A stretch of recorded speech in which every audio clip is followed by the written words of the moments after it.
Behind every great product is a group of people committed to solving a problem. A very wicked problem. 4 years ago, we had a crazy idea. What happens if we bring all the great product minds in Africa and put them together in one room? This, my friends, is what we call the Inspire Africa Conference. And this year's theme is from problems to products. This room was made for you, the product creator, the innovator, the entrepreneur, the inventor, the product people of Africa. I can't wait to see you there.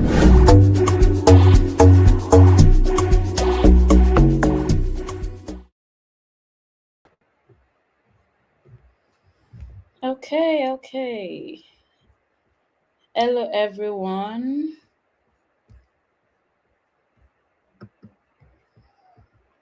Maoli, please let me know if anyone has joined in yet.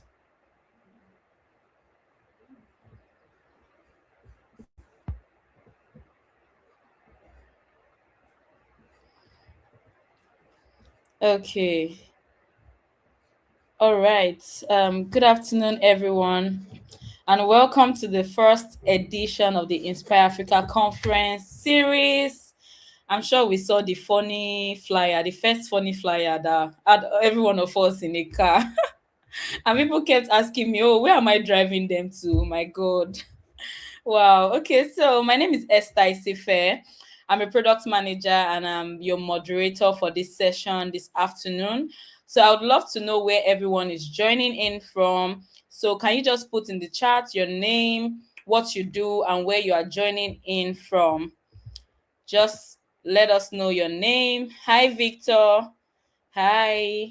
Thank you so much for joining in. So, Victor, let us know where you're joining from and then what you do. Are you a product manager, product designer, an engineer? What do you do?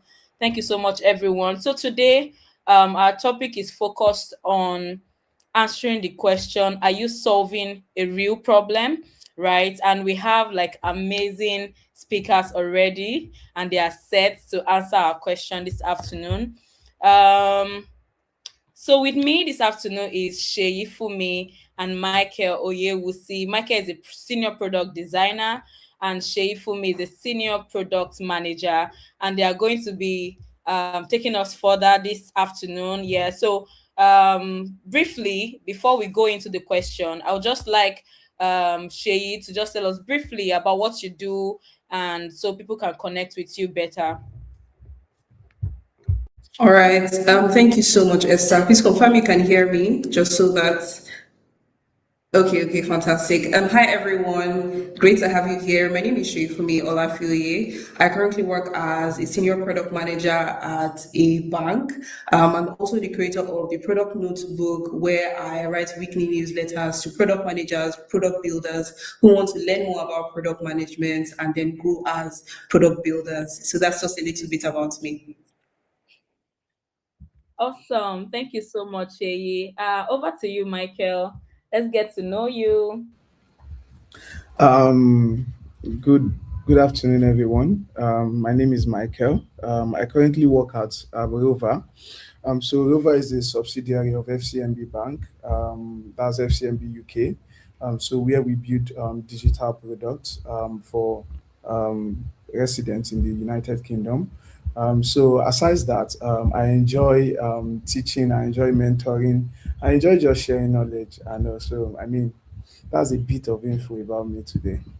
Yeah, you guys, Michael is an Agba product designer. So, I mean, you can enter his DM anytime and then he would, show you around, right? Thank you so much, Mikey and Sheyi. We have Justina. Justina says, hi, I'm a product manager joining from Lagos. Hi, Justina. Nice to meet you. Mike Victor says he's joining from Lagos as well. He's a product enthusiast and still brainstorming. Wow.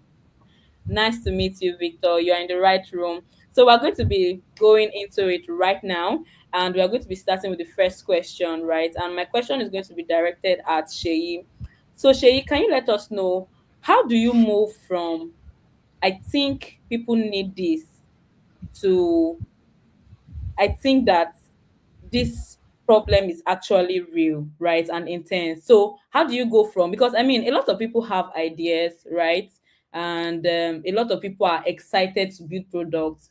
AI has made things a lot easier, right? You can just weave out a prototype with Lovable, do something with Claude, right, and then you already have like a working prototype, right? So but how do you go from I think people need this to I'm sure this is a problem we should be solving? Yeah, from your experience as a product manager.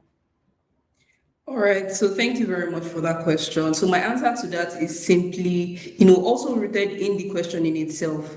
The problem is that you think, right? As product managers, product builders as a whole, there are a whole lot of assumptions that we work with, and you can't build a product solely on assumptions, or rather on unvalidated assumptions. But the first step to know, or the first step to take rather, is to know what are you assuming versus what actually does exist as fact today, right? For example, if you are building a savings product, one of the assumptions is that you assume that your user segment has enough money to save, right? That is an assumption that you also have to validate. So moving from a place of assumption to a place of fact, you need to, like I said, identify what your assumptions are and move towards validating it. It is possible that you may not be able to validate all of it, but at the very least, you need to use your qualitative and quantitative data to back this up, whether that is customer research, surveys, picking data from your other teams. So a lot of people think that discovery is only one faceted and you have to get the direct information. Sometimes it might not be exactly that. It might be that for the customer facing roles like user support, IT support, all those kind of roles that are very front facing with the customers, you could get all the data or some data from them to validate some of the assumptions of what it is that you are building. So that is how you go essentially from thinking something is right to then validating it and then making the decision, whether this should be a product or just a random problem that is in existence rather. Yeah. Oh, wow, interesting, right? And I think that another mistake that a lot of people do is that they just assume that, oh, because I have this problem, it means that every other person has that problem, right? And so I should build a solution, right? So, just like Sheya said, you need to do like your due diligence. You need to do like the groundwork of like validating that this problem is actually a real problem, right? And it's painful enough that for people that like are facing the problem, right? So that if you are eventually going to build that product, you are not building a product that you'll be the only one using it at the end of the day, or nobody is paying for it at the end of the day, right? Thank you so much, Sheyi. So I'll go to Michael. Michael, can you help us understand the role that product design plays where problem validation is concerned? Yes, because I know that I've worked with like a number of product designers over the years, and they have like some of them have this opinion that, oh, I mean, I don't have any business with knowing whatever the problem is. Just give me PRD and let me go and design like what you have said in the PRD, right? So, but I want to hear from you. What role do you think product design plays where problem validation is concerned? Yeah, that's a very good question. So over the years, I mean, these days, like you mentioned earlier, it's easy for anybody to just have an idea and just go on Lovable, use Claude, and build the idea, and that is it. You already have a product. But then, in the end, is that product going to scale? Is it going to work? Are users going to still adopt it? I think when I was giving a post on this, what's it called, conversation, I came with a personal story. So there was this product that we built. We had the idea. The idea made mad sense. Like we even when we spoke to people, everyone validated it. They were like, "Oh, this is nice. Let's do it. Let's do it. We have this problem." But eventually, when we finished the product, we realized that these guys had already moved on. So one of the things I've learned in that process, because I mean, moving on is that, oh, there are now other ways they can do that thing, or someone else came and just did something that solved that problem for them. So that was no longer a problem. So one of the things I learned from that lesson is that for every time you're building a product, you need to even still validate as often as possible. You need to understand that user's pain point. You need to reach out to them to understand if what you're building, if it's even during the phase of what you're building, you could still adjust over time. So you see, when it comes to as designers here, when you give us a problem or when you give us what's it called, we still try and validate it using users, understand their pain point, understand their problem. Even if the problem is, even if it's a live product, there is still this validation that you have to do, understanding their behavior, understanding how they still interact with it, because that would affect the product on the long run. So validating it properly, and when it comes to validation, it's not a one-time thing. It's a continuous thing. You need to keep validating because these users will move on from your product and they realize that the problem you used to have is not the problem you now have.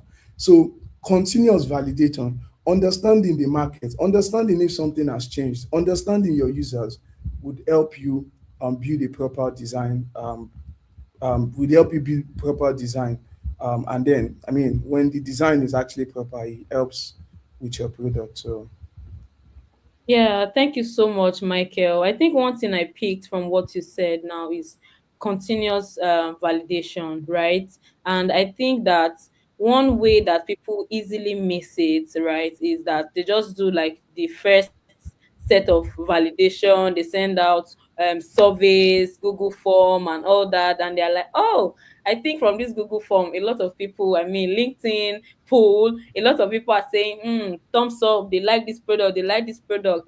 I mean, the truth is that some of those surveys, right, can be biased in a way because it depends on the person you are sending the survey to. If I send a survey, for example, of something I'm trying to build to my sister, because she's my sibling, she can easily say, oh, this is good, well done, brilliant, right? So you should know the people that you are like are your target audience, and then you should send these surveys to them because they're the ones facing that problem, right? And you should do this regularly and continuously, just as Michael has said, because people evolve, people are changing, right? Things are evolving on a daily basis, right? And the truth is that an idea that comes to your mind now might have come to somebody's mind maybe 2 weeks ago, right? And the person has already moved on and started working on it, and meanwhile you are still stalling. And so when you eventually launch yours to the public, you are surprised to see that somebody has already done that, and I mean has moved way past that level,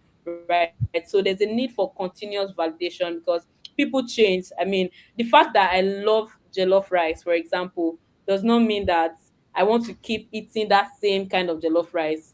Tomorrow I might feel like, okay, let me upgrade my jollof rice and add something else, right? So people's preference change, so you should continue to validate so that you can be up to date, and then you are building something that is truly valuable for your end users.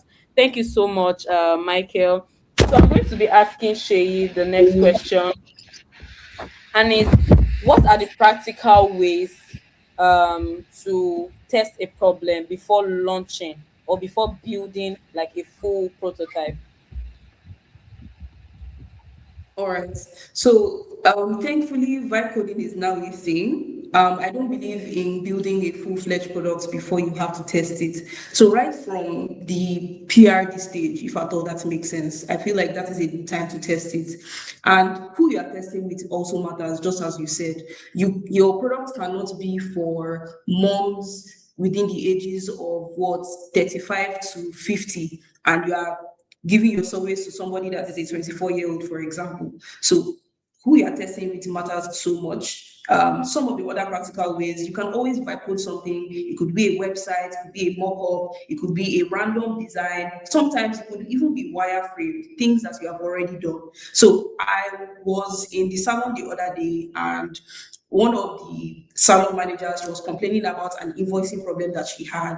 So the problem essentially for her was that anytime she comes back from the shop, she can't see what is written on the receipt in a way to restock. So I remember being there, and I just like literally coded something to help her out to scan some of these things to get her the prices and help her do that like in real time. And I just thought about it that if I was sitting in my room and I was doing it, I most likely would have done something more complicated because, that was my personal bias and like I didn't validate it. But it just taught me that problems are around us all day. And sometimes a lean approach is a better way to learn other than doing something grand. And when you really think about it, major products that are in existence today, YouTube, Instagram, they all started by solving the wrong problem. But after they had launched and they now saw that, okay, maybe this doesn't work, which is why continuous validation is very, very, very necessary. They were able to pivot to the user segment, that was important, as well as the problem that people actually really needed to solve, as opposed to what they thought people needed. So yeah, I think those are just some of the practical ways you can do it. User surveys too, very important, but I always tell the PMs that I work with that surveys are not, they are not, the ultimate data set. You need to balance your surveys with actual feedback. Like, why did you pick this option? Is it that you were tired, or is it that you thought this would be best? Like, you need to find out the actual user insights behind some of those decisions that they are taking, as well. And then you need to speak to the right people in whatever way or format, whether that is focus groups or getting people together to answer questions or just throwing it out on social media.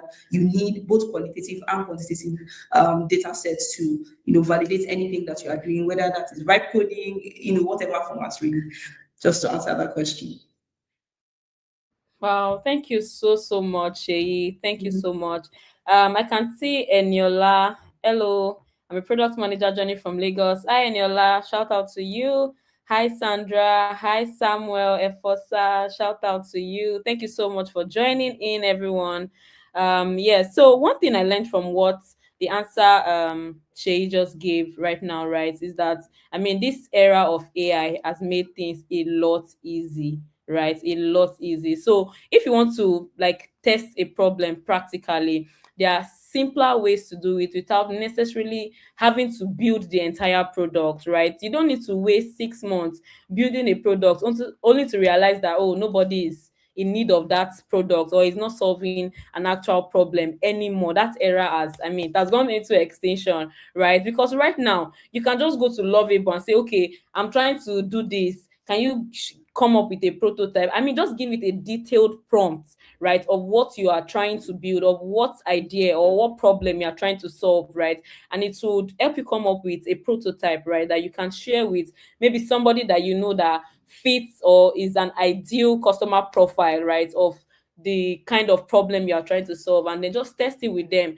Just have them like go through it, have them give you their feedback and honest feedback, right? So if you are trying to solve a problem or test a problem, right, you should be going for people that will give you honest feedback, right? And I'm sorry, I'm going to say this. Your family members might not be the best people to give you an honest feedback, right? Because they will not want to, make you feel bad, right, for what you have done, seeing the effort. There's this emotional attachment and all that, right? So I'm speaking from experience right now, right? So, but the people that will give you feedback is the people that truly have this pain, right? People that truly have this problem, right? And they can give you this feedback and let you know that, oh, I don't think this is going to work for me, or I'm not sure I'll be able to use this, or I already have an alternative I'm using, right? And that way you are not wasting time and resources to build something that somebody won't use, right? So those are practical ways to test. Yes, surveys are good, right? But if you are going to use a survey,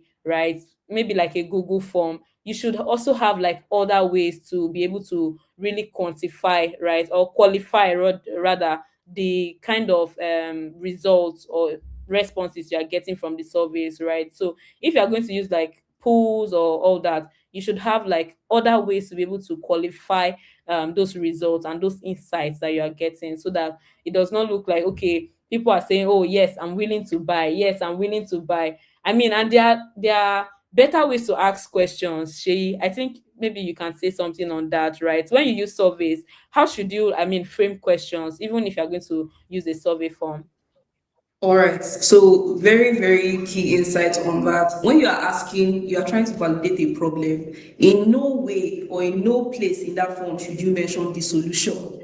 Like what you are trying to get is what are this person's pain points. You are trying to understand that are there alternative routes or channels that are not technology based that this person is using. Very, very key point as well. And most importantly, do not ask them leading questions. So what is a leading question? A leading question is saying, oh, would you like an app that does A or B? That is not a question that should be asked during the discovery stage at all. Again, you are trying to understand that number one, there's a problem. Number two, this problem happens frequently enough for this person to for it to matter to this person. Thirdly, you are trying to also ascertain that is this problem a problem this person can afford to pay for? Because at the end of the day, products do exist inside businesses and businesses need to make money, at some point in time, maybe not immediately, but eventually. So you want to know, is this something this person can pay for? Is their disposable income enough to spread across, right? Which goes back to the point where it has to be a very important problem, like a painkiller.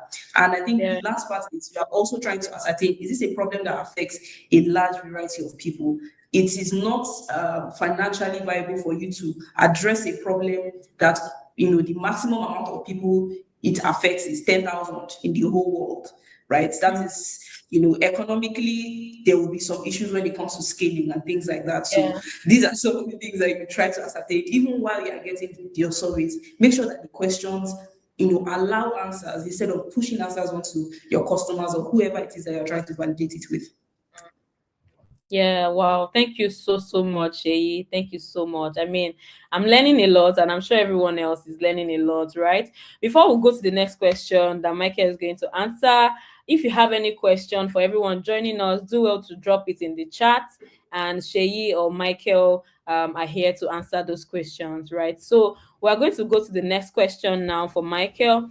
And the question is, what does empathy in product design, like what does it mean, or how does it impact product design? Yes, empathy beyond just knowing the customers you are building for, creating a persona, right, or interviewing customers. How does empathy impact product design? That's a very good question, Esther. So I want to quickly start by telling like a quick story. So for example, you're in a plane and let's say a child, she's crying like so loud. I mean, people are getting frustrated. Some are rolling their eyes. Everyone is wondering why the parents cannot calm their child down. And the flight attendant comes and like, oh, that kid is actually struggling from very serious illness. That kid is deaf. I mean, just mention something. So that is why that child is crying so loud. Immediately, you stop hearing that loud cry the way you were hearing it earlier. Earlier, it was annoying, but now it becomes something of pity. You're saying something else. The child is still crying, the sound is still the same, but then the way you're seeing that child now is different. You're seeing the child that, oh, Yeah. this person is in pain. So that is actually what empathy is. So Wow. empathy is not changing that situation, it is changing how you understand the situation. So I mean, a lot of people usually think empathy is interviewing users or creating personals. I mean, those are like valuable tools, but empathy is just understanding the context behind a user behavior, behind why people behave the way they behave. What are they trying to achieve? What's stopping them? What pressure they are facing? I mean, it could even go as far as what trade-offs are they making. So, for example, let's say you build a product and then someone abandons your checkout flow. I mean, it's just easy to assume that the design is confusing or it doesn't make sense. But then there are like a lot of issues that could cause that. It could be maybe the users have lost internet. It could be maybe they received an urgent phone call, but then on your database, you realize that this person had dropped off. So you realize that the way users interact is not the same. And there are so many factors that actually affect how humans behave in certain extent. So this is how we designers now come in. We don't only design for the behavior, yeah. We don't only design for one behavior. We design for every possible behavior. So about if we understand the right context, we are going to actually be solving the right problem. So for me, empathy is about understanding the person before improving the product. So I mean, personals will tell us who the users are, but behaviors will always tell us what they are doing, and understanding empathy helps us maneuver that part. So I mean, we design for people, so we design with their behaviors in mind. And for you to be able to design with their behavior in mind, you have to put yourself in those users' shoes, understand them, listen to them, observe how they are interacting with your product, and trust me, you will be able to build better product that captures the user state of mind at every point. Wow. Wow, I think that that story actually drove the point home. I mean, you just hit the nail on the head with that story, because I was just thinking about it like more deeply. The problem does not change, right? But how you see the person you are building for changes when empathy is involved, right? So, and it helps you to build better, right? It helps you to solve that problem from the person's point of view, and not just from a point of view that, oh, I think that this makes sense, or this feature will make sense, or they would like this particular kind of design or outlook. Wow, this really makes a lot of sense. Thank you so much, Michael. I'm sure everyone is learning, right? This is a very good point. And then I am sure that, or I want to also say that this does not just impact how you build or how you design as a product manager. This is actually a very valuable core skill that every manager or somebody that is building products, right, should have: empathy, right? Because when you have this skill, right, you are able to build from a point of view that the people you are building for is actually like they would really find value, right, at the end of the day, with what you are building or whatever you are putting in their front, and not just like something to satisfy like your ego or what you assume is the right thing to build. Yeah, thank you so much, Michael. So I want to ask Sheyi, right, and my question is, from what Michael is, it kind of links to what Michael has said, right? But how do you push back on a feature that, or a solution that maybe a stakeholder has said that, okay, I think this is what we should do or what we should build, but you don't think as a product manager is what, like, you don't think that's necessarily what users want, right? How do you push back on this? All right. So, depending on what stage you are as a product manager, your approach most likely be different. So, the first thing you said is, what do you think as a product manager? If you are very entry level, at the best, like your opinion may not be, valued as much. So, what you think in this case would not hold as much water as maybe somebody that is super senior in the field with years of experience.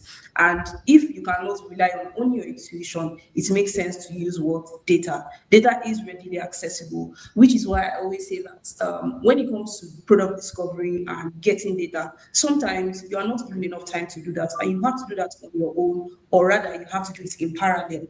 Like, I think a couple of months ago, I was working on something, and I wasn't able to set out time specifically for product discovery, right? But it doesn't mean that the fact that they are not allowing you to do it doesn't mean you shouldn't do it, because you do need that data when it comes to validating the problem that you are solving and making sure that the solution actually suits the problem.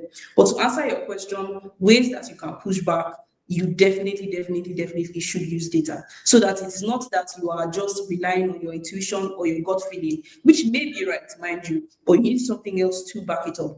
Because if you are in a very new environment, let's say you join a new company, they don't really know, what level you are, or judge, your body of work, so to say. So data does come in very handy. And I'll also say that is how you tell the story with data also matters, because it's not just that you pull a random data set and say, oh, 50% of this does that. You need to be able to tell a story with the data that you are presenting to say, okay, this is what we start to lose, this is what we stand to gain. And who you are presenting this data to also matters. That means that the way you present the data to your engineers will be very different from the way you present the data to, let's say, your head of business or your CEO or your CFO, and so on and so forth. So you need to be able to use whatever data set to tell the right story to the right audience, making it specific to them so that you are saying it in the language they actually understand. Because if I go to my head of business and I'm talking in, APIs and, all of webhooks, all of that, it may not really make sense. But if I'm talking in terms of business impact, I'm talking in terms of revenue, I'm saying this is how much we could potentially lose if we go with this versus this is how much we could potentially gain. It, then starts to make a lot more sense, to this person. And I don't want any PM that has lost that battle to feel bad about it. Sometimes, you lose, sometimes you win, right? But the point is, they would remember that you came and you said something, and it does build your stocks later in the future, in that organization, in that company. They may not listen to you the first time, but once you be right first, they start to listen to you, and that's how you grow in influence as a product manager. Yeah. Thank you so much, Seyifunmi. I like that balance you gave right towards like the end of answering this question, because a lot of persons think that, oh, I've presented data. Data cannot lie. So, I'm using data to push back. So, I don't think they would disagree, right? But, they are surprised at the end of the day that the stakeholder or the stakeholders actually disagree, right? So, that's the honest truth, right? That's the reality, right? Sometimes you have this data saying that, okay, this is what you should be doing. But, there's still that pushback in spite of the data that you have presented, right? But I think that another point that you said that I picked from there is that aside having data, the way you present that data also is very important, right? So if I'm going to speak to the head of growth, right, or the head of engineering, right, the way I will present that data or the insights to them will be different, right? Because these people understand different set of languages, right, when we are speaking, right? So you should also know how to present the data. Yes, thank you so much, Sheyi. So before Sheyi comes back, just like I said earlier, if you have any question, I can see one question in the comments from Victor. We are going to come to your question, Victor. So if you have question for everyone just joining in, hi Anoluwapo. It's great to have you here. I know say she's a product designer. Hi Anu, it's great to have you here.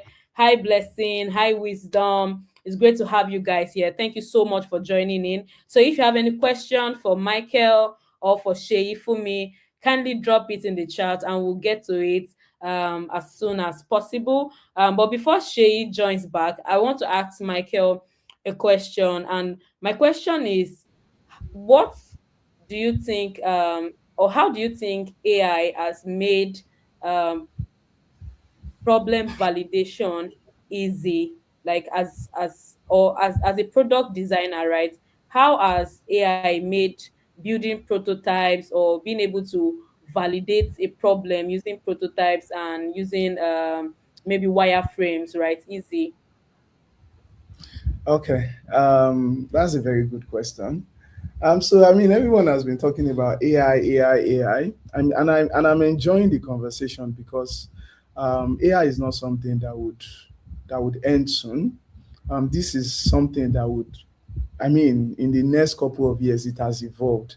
So, but last 2, 3, 4 years, if we want to build a product, I mean, the process is usually like much more difficult, and we had to learn like fundamentals. So if you're going to be doing wireframe, if you're going to be doing research, if you're going to be doing a lot of things, you have to learn fundamentals.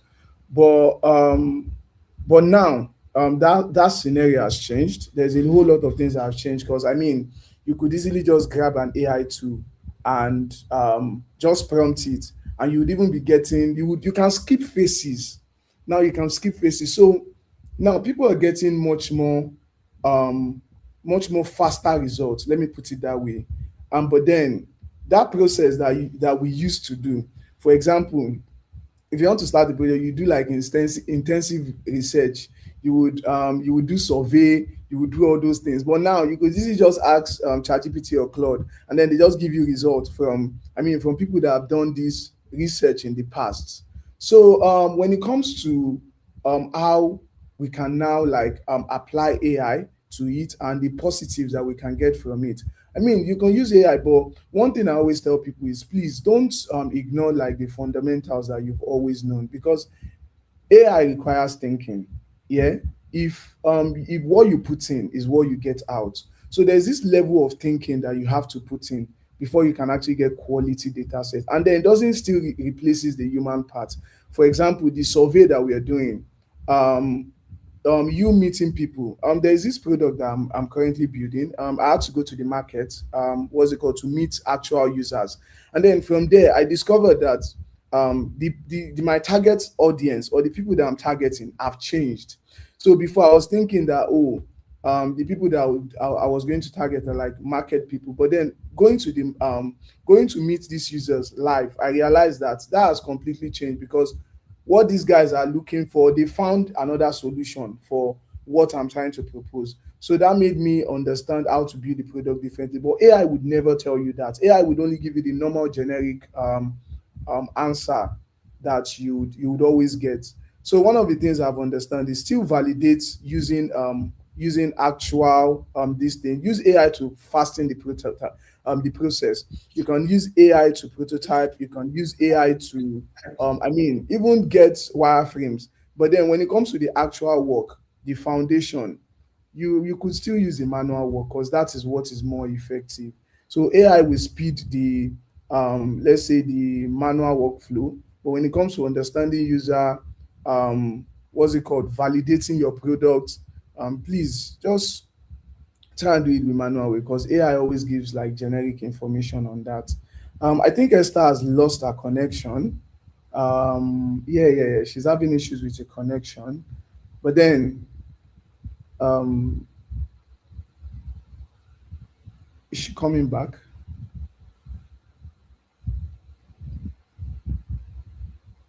Oh, okay, she'll be rejoining shortly. So All right. Yeah, let me just add just a little bit to what you were talking about, Michael, on AI for products and building products generally. So definitely, I think is general knowledge that AI is pretty useful. But then again, Everyone, as you said, okay. Hi, Esther, welcome. thank you so much. Please go on. yeah, we lost you. Yeah, we lost At, you for a second. Oh, okay. I'm back now. Thank you so much. I thought Shifumi was speaking. yeah, she was Yes, speaking. yes, She wanted to buttress my, yes. Yeah, I just just go ahead. wanted to buttress Michael's point. So AI should not and can never really do the thinking for you. Is whatever it is you give AI, that AI would, garbage out essentially. And then there's also the fact that the quality of your prompts also matters when you are using AI. But when it comes to problem discovery, you have to understand that AI is not speaking to your users, or AI does not draw any direct insights from your users. It does at the very best, data analysis, using, processing huge amounts of data, but you still have to provide that data. You still have to make sure that it's not hallucinating in whatever it is that it suggests, whatever insight, it is realistic, because there's a part of logic that this makes sense. There's also the part that, the industry that you are in, the user segments you are dealing with also matters. And you just have to make sure that you are thinking, you are doing the thinking, not, AI doing the thinking for you. Just to buttress that point, just wanted to add that. Oh, thank you so much, Shay. Sorry again. My internet dropped me off, but I'm back now. Thank you so much. So I see that we have some questions in the chat. I'm trying to get those questions, but I know that Victor had a question. I don't know, Michael, can you see the question from your end? Okay, Um, yeah, I see the question. Yeah, I can see the question now. So his question is, how do you validate a product that has like three stakeholders, say a customer, a fulfillment agent, and a vendor, where the three stakeholders are all users? Shay, for me, I think I'll take that question. All right. So I would answer it like, genuinely speaking, like every other product.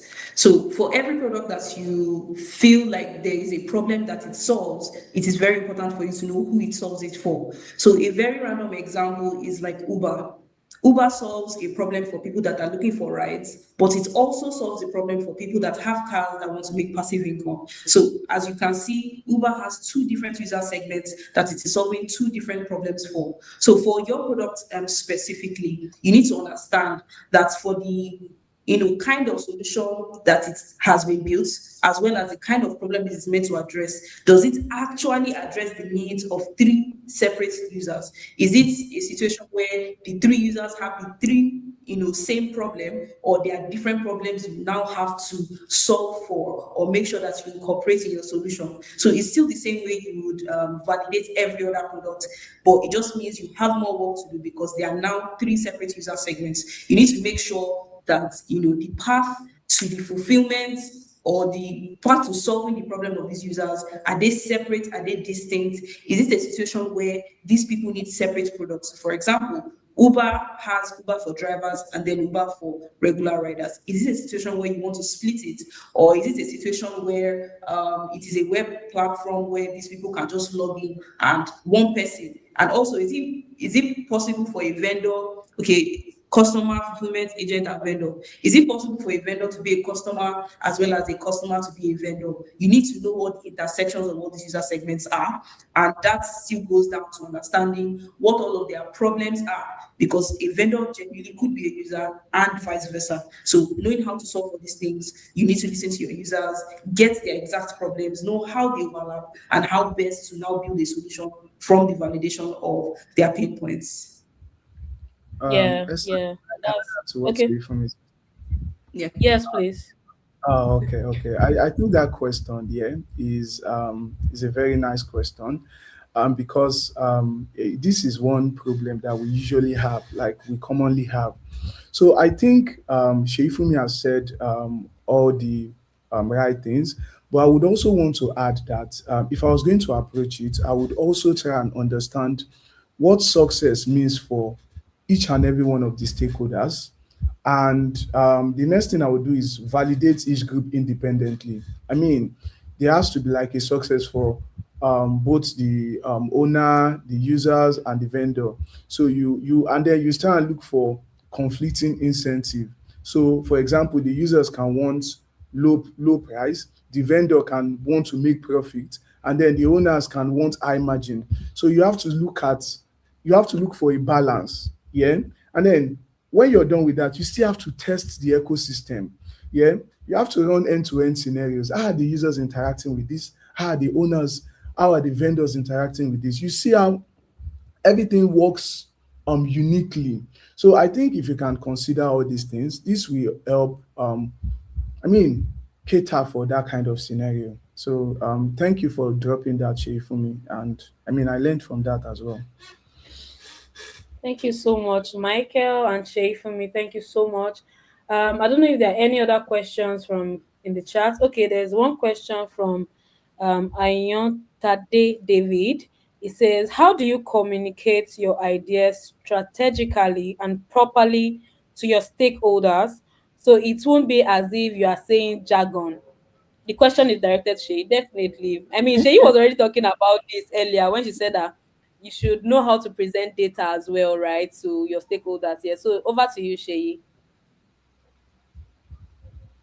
Okay, so I think the first step to this is to know who you are presenting to, because that genuinely determines the kind of presentation that you are going to give. So know who you are presenting to. Secondly, is know what matters to this person that you are presenting to. What matters to somebody in business is most likely different to what matters to somebody in technology or what matters to somebody in sales, right? You need to know, how best to make sure that their interest is, attained and grabbed from the beginning right until to the end. Another thing is avoid over explaining, right? Not everybody has the same attention span, and you need to make sure that your point is as concise and as understood as much as possible. Yes, you can always give background knowledge and background information, but I personally start from the decision and then go down. For example, if I'm meant to get feedback on a vendor, let's say we want to integrate with a vendor that helps with bill payments, for example. So instead of saying, oh, I reached out to vendor A, vendor B, vendor C, and then I went to do this, and then I went to do that, and now that is, it is, at some point they get lost, right? So depending on who I'm talking to, I will start with the decision that we have gone with vendor A because of A, B, C, and D.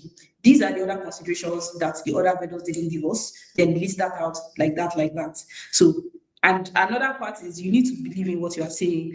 It's very, very important for you to be as confident as possible. Yes, nerves, I think you can feel a bit nervous, a little, anxious when you're presenting to people that are super senior.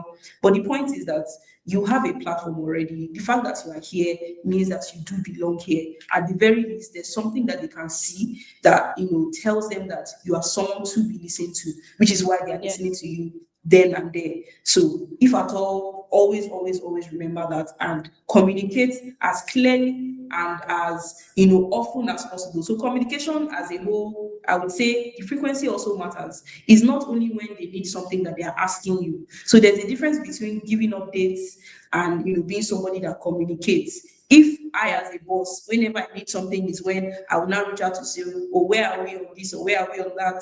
It becomes strenuous, after a while. But if you are someone that is regularly updating, even when I don't ask you, then I know that this is somebody that's, I know I'm in the know.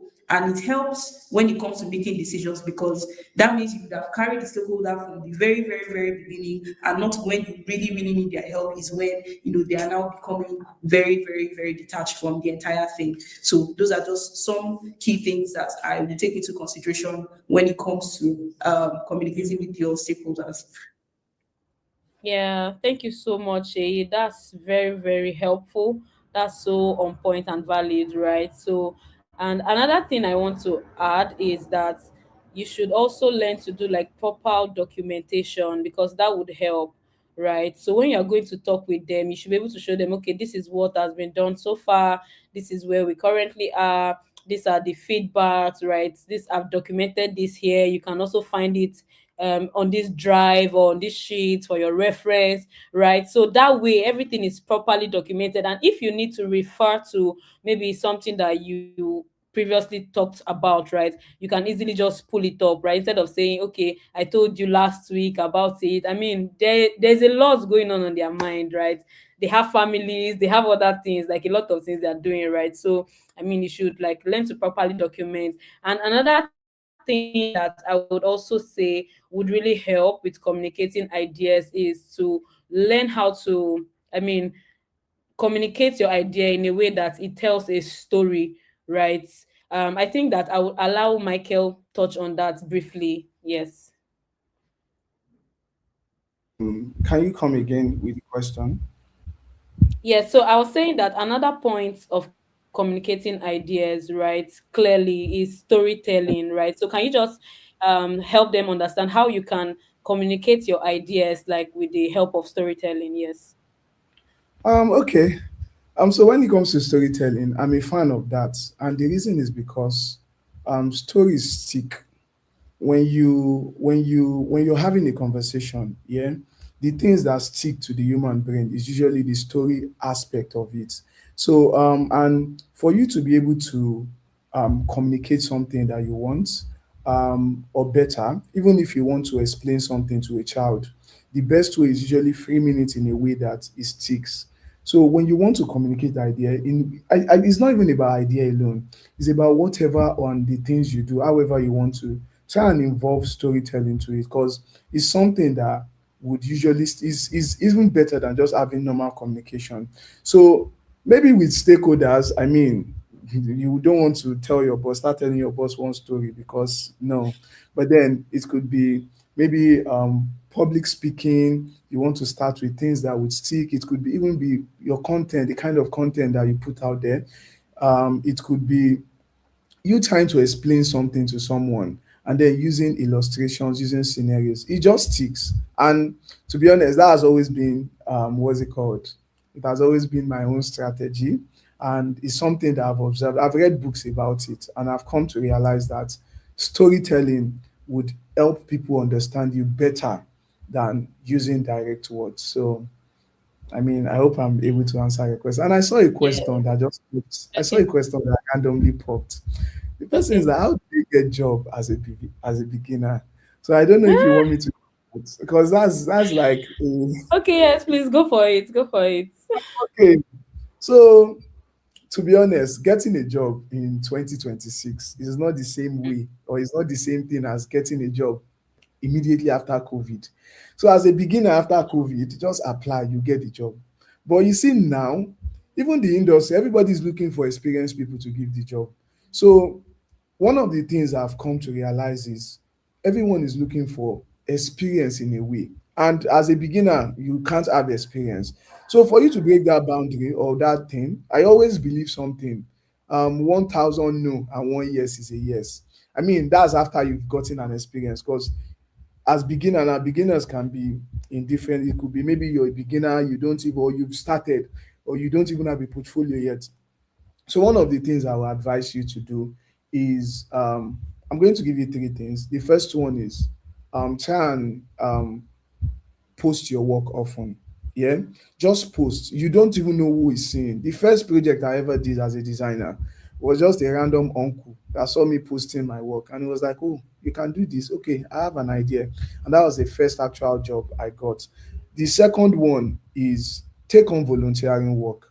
So, for example, now maybe a company is looking to scale and all, and then you just decide to volunteer with them. It could be free, it could be maybe a penny. I mean, you could start from there. You're not only just gaining experience from it, you're also building yourself as a person. You're building yourself with real world problems. So that's Yeah. also one. The third one is, to be honest, you can reach out to anybody. You can reach out to recruiters. You can see, just explore this market. The only thing is when you get the job that's when nobody knows the process to it. But then just be as the market is not as flexible as it used to be. So I always advise people just take that extra step, develop yourself, work on yourself, reach out to people, post your work, just do things that you don't do, people are not doing, you would not normally do. You would realize that the people getting those jobs and you, there's no difference. They're just taking that extra step. And you might also be lucky that the job will just come and meet you. I mean, there's no rules to this thing, but just take that extra step. If you're struggling to get a job now, just take that extra step and trust me, you would eventually get something. And over time, the way job works, if you get this one, you get that one, you get that one. So you keep growing from there. So I hope I'm able to answer your question. Yeah. Thank you so much for that answer. So we have two more questions before we call it a day. And the question is directed towards Seyifunmi, and it says, "What will you do in a situation where you don't have time to validate?" Hmm. Okay, Sheyi. Okay, so I have a contrary opinion. I believe that you can always make time to validate. So what that means is, a random example is, let's say my stakeholders come to me, we want to build something that does this, that does A, B, C, and D.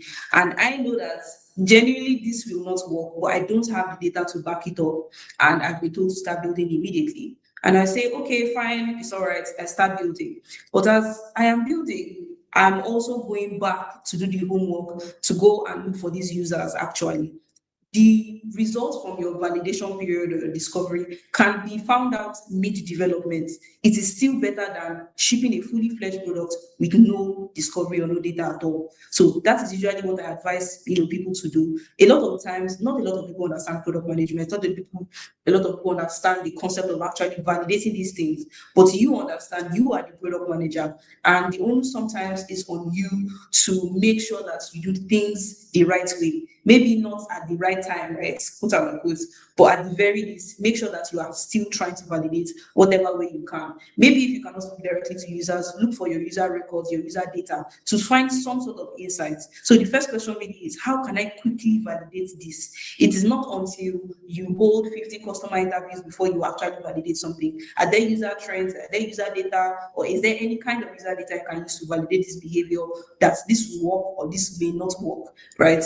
what are some quick data points I can use? If it's a situation of calling users before, I've done this personally because I didn't have enough time to wait for like the user team, user research team to go through a full-fledged process. Like I called, oh hi, good afternoon. I'm from the something. I'm trying to, things like that are things that you can't do actually. So that would be my advice: is run the discovery even if you're already building, right? It is better than after or not at all. Yeah. Yeah, yeah, very true.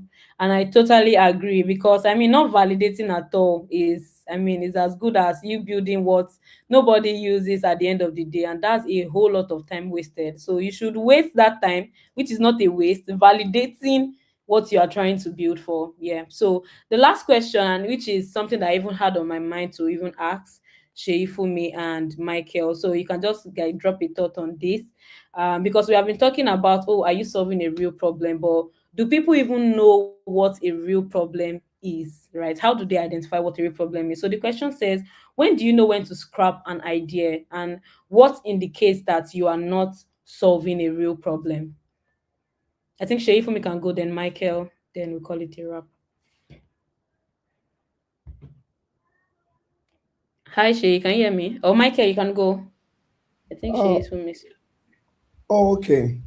I mean, that's like one of the best questions I've heard today because I had to think about it. There was a time when I was in school, I had businesses and it failed, and we had to just scrap it. So that question made me think back to the whole process. Like, okay, why did we even have to scrap it then? What made us scrap them? So, but I would want to ask some few questions. To myself before actually making that decision or before understanding whether to scrap this project or this product I'm building or not. So you could ask yourself, is this a real problem or just an interesting idea? So you know the Mm, way you have an interesting idea and you want to solve anything that comes. I mean, with these days, it's even easy to build product. Do you get? So yeah. is this a problem or just an idea? Do you get? Are users actively trying to solve this problem today? Do you have people that are looking to solve this problem? Or if we remove our product tomorrow, would anyone genuinely miss it? Or can this create value for both user and the business? So I mean, these are like questions that you can genuinely ask yourself. I mean, we are not in that situation where you tell you, oh, scrap this thing, is not working. We've seen some product that has failed, and then boom, it worked out. So I think Yeah. they're always saying something that you should not fall in love with the solution, always fall in love with the problem. The So problem. Yeah. like, when you can no longer solve it, or you realize that all the questions that I've listed, there's no the answer is not in your favor, is not in the user's favor, then I mean you can drop that product. But then I would not advise you to drop a product that has prospect or you're seeing prospect already, because I mean it could be the last trial that could work. We don't know how there's a way these things work that even sometimes we can. There's this product that they're currently building in my former company. The product lasted 2 years until all of a sudden it started scaling. And what did they do? They just started using Nigerian influencers to push this product. But there Wow. are where the founders wanted to scrap this product repeatedly. He was saying he would close the product, close the product. But when they switched direction, one switch of direction actually just boomed the product. Before you knew it, they Wow. had over 20K users, 30K users, and thereof. So sometimes, I mean, testing other things, doing other things that you've not done before, approaching it in different Mm, light, the product. So, I mean, I hope yeah. that's able to answer your question. Well, thank you so much. So, to answer the latter part, what indicates that you are not solving a real problem? I think I'm going to answer it by telling you what indicates a real problem, right? So, if you can identify a real problem, you can know when a problem is not a real problem. It's just like bankers. The way they can identify a fake money is because they have gone through the original money too much not to like be able to identify that this money is actually fake. So when you expose somebody to the original for a long time, when you touch a fake, you will know, right? So I'm just going to share what a real problem is so that you know what a real problem is not, right? So a real problem should be painful, right? That's one way to identify a real problem. Is it painful, right? Another way is it popular, right? Are there a lot of people like having this same kind of problem or facing this kind of problem, right? Another indication is it frequent, right? Is it a problem that somebody experiences just once in a year, or a monthly thing, or a daily thing, or a weekly thing? I mean, if a problem is faced on a daily basis, you want to go for that problem as opposed to a problem that somebody once in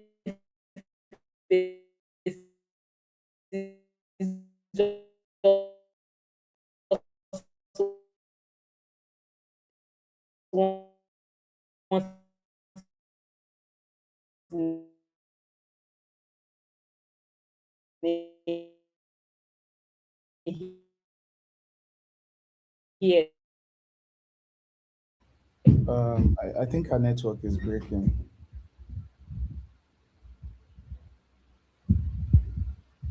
Uh,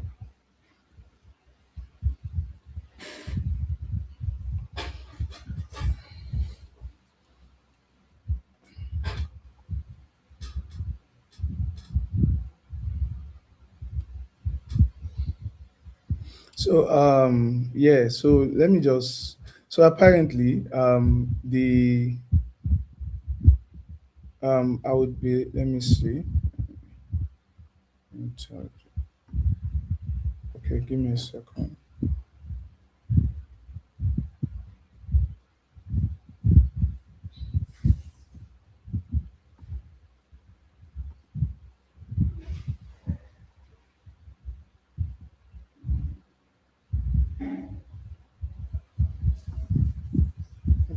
Okay, she's joining back.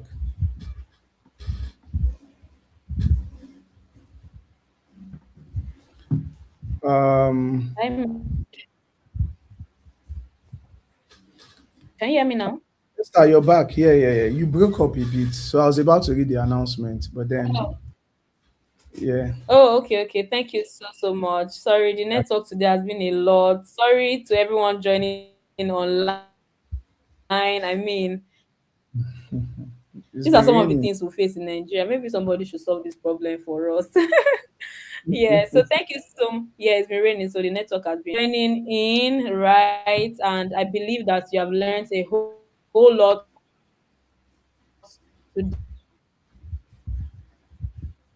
today. So before we Esther, would you like me to take it? wrap up, Oh, your network is still breaking. remember that today's conversation is just the beginning. Like I said at the start, that is to begin by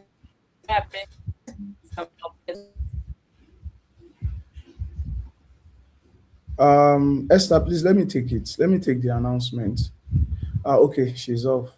Yeah. Give me a second. Okay. So guys, I mean, this conversation we're having is more like a build up to our conference that will be coming up in October. That's 14th to 15th of October. So at Inspire Africa, and this will be happening in Lagos. So we would have founders, product leaders, designers, engineers, and builders across Africa. So we all be coming together. And I mean, you could see the foundation of this topic that we've chosen today, from problems to product. And I think Seyifunmi and Esther, we discussed about it, but then you would have even more experienced people from all over the continent. I mean, from all over the continent come together to have this conversation. So we'd love to see you guys there. So also for early bird, so if you want to join us, we have good news. So early bird ticket has been extended until August 1st. So, I mean, this will just give you a little more time to secure your spot at a discounted rate. So, please don't miss this opportunity. Come and learn, meet people, grow. And I mean, there's a lot of exciting things that you're going to get during that time. But as time goes on, you can follow Inspire Africa Conference and you'll be seeing more details concerning these events. So thank you very much. Thank you, everyone. Thank you for joining us today. And we'll see you guys next time.